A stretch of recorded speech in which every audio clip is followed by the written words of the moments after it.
حیض و نفاس مفسد اعتکاف ہے، چنانچہ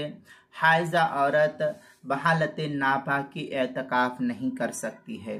اور اگر دوران اعتکاف اس کو حیض یا نفاس شروع ہو گیا، اعتکاف میں بیٹھی ہوئی تھی لیکن اس کو حیض یا نفاس آنا شروع ہو گیا، بچے کی ولادت کا مسئلہ ہوا جس سے اس کو نفاس آیا، اس کو ماہواری آنی شروع ہو گئی، تو اب اس صورت میں اس عورت کا اعتکاف ٹوٹ جائے گا۔ فتاوی شام میں والحائض والنفساء لیس بأہل للصلاۃ ای فلا یصح اعتکافہما، فتاوی شامی کی عبارت ہے جو زکریا بک ڈپو دیوبند کا ہندی نسخہ، اس کی تیسری جلد 430 صفحہ، البحر الرائق اس کی دوسری جلد 299، اور فتاوی ہند اس کی پہلی جلد صفحہ 211، بدائع الثناء اس کی دوسری جلد صفحہ 274، مراقع الفلاح اس کی صفحہ 382، کتاب المسائل اس کی دوسری جلد صفحہ 198 پر اس کو نقل کیا ہے، وہاں دیکھ سکتے ہیں۔